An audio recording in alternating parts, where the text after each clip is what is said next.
Dr. Lampland and his wife are attending the 1937 meeting of the American Astronomical Society at Indiana University, the university from which Lampland graduated in 1902. He joined the staff of Lowell Observatory soon after graduation and remained there for the rest of his life.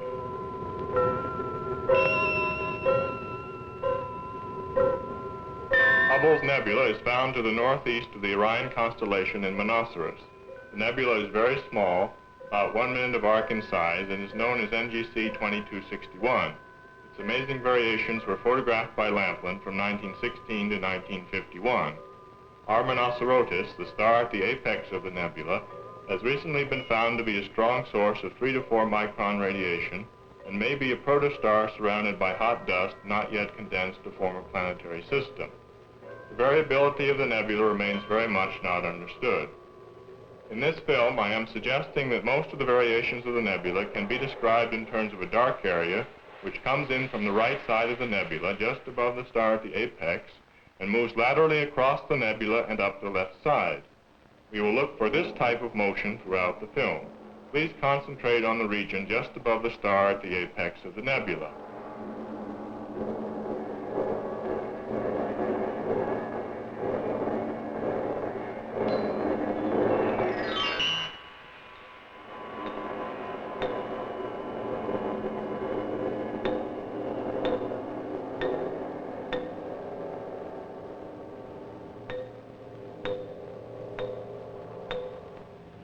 In 1919, we have a large dark area above the apex star.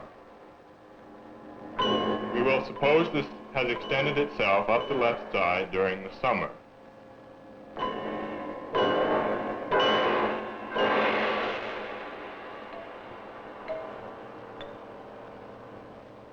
A small bright arc signals that brightness is returning above the star in these underexposed photographs. In 1920, we have some slow motions up the left side of the nebula. By the summer of 1921, there's a general filling in of the nebula. We will see this arc or bridge structure once again in late 1944. In late 1921, there is a dark patch above the apex of the nebula.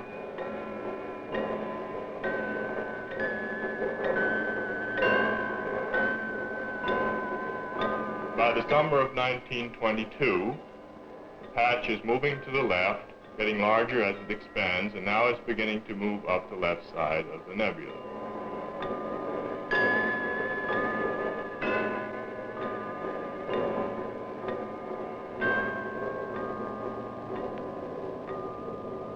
After the summer of 1923, we notice the entire left side is in darkness.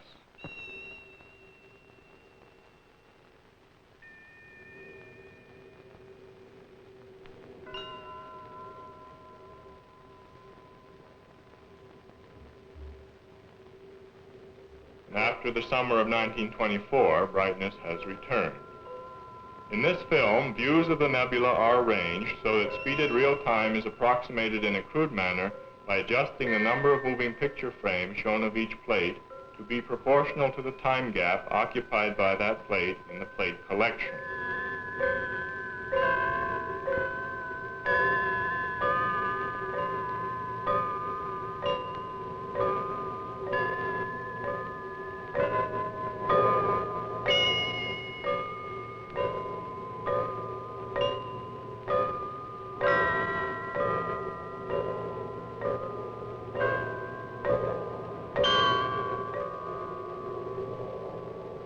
After the summer of 1927, the dark spot has moved across above the apex star and up the left side.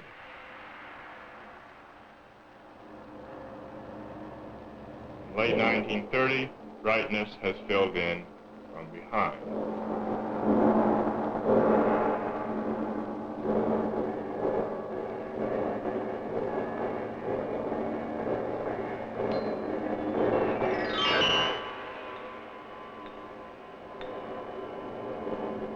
The notch on the left has been persisting since early 1931.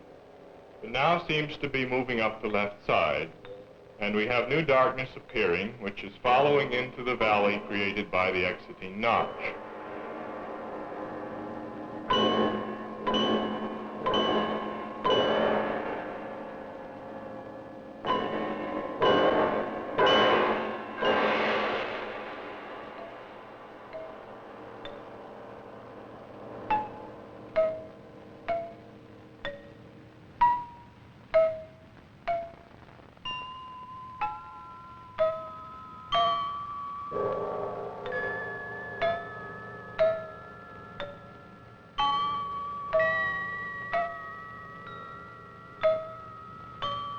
In late 1934, we have the appearance of a very large dark area. This region expands slightly before moving across the nebula and up the left side by the summer of 1935.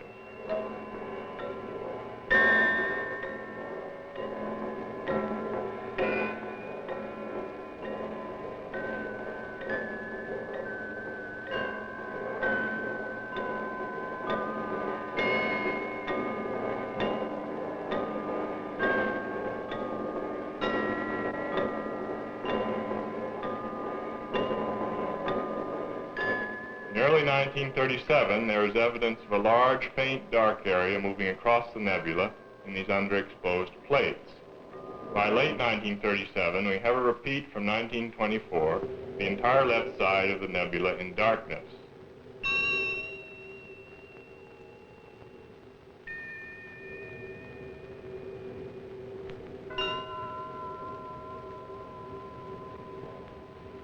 By late 1938, a filling in is beginning as brightness moves over to the left, chasing the darkness up out of the nebula.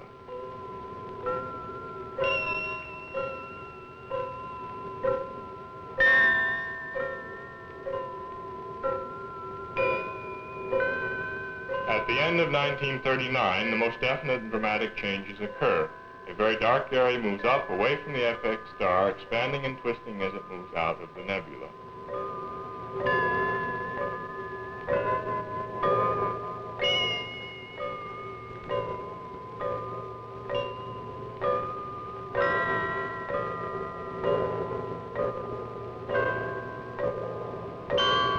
After this massive motion in late 39 and early 40, the nebula remained more or less quiescent, but with occasional small dark patches which move across on the usual track.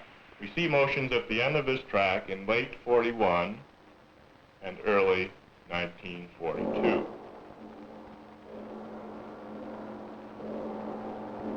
During the summer of 1942, we suspect a large dark patch has moved across the nebula.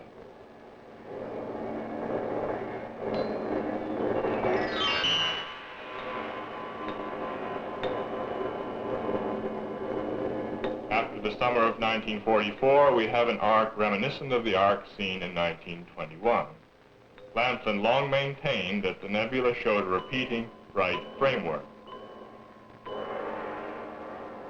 During 1946 and 1947, we seem to have a quiescent nebula, but the overexposure does not permit close scrutiny of the activity.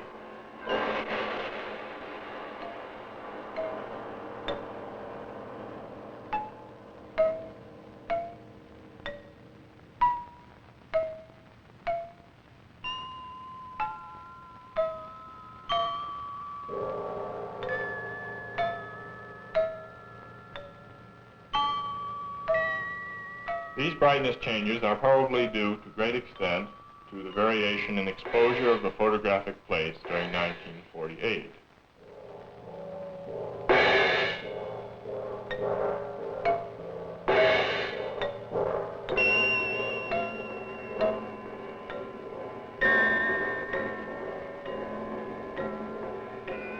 Subtle changes will require repeated viewing of the film to be seen clearly.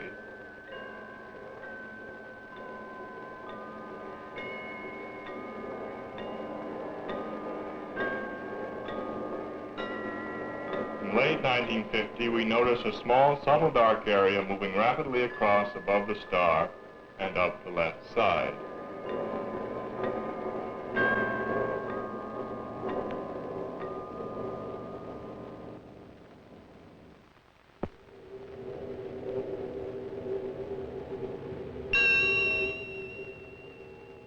The long exposures are included for completeness of this record of Lampland's photographs and are not meant to show sequential changes. A possible mirror image of the nebula is looked for in this longest exposure. There is slight evidence for this on the original long exposure, but nothing definite shows here. The movie ends with a second showing of the dramatic sequence in late 39 and early 1940.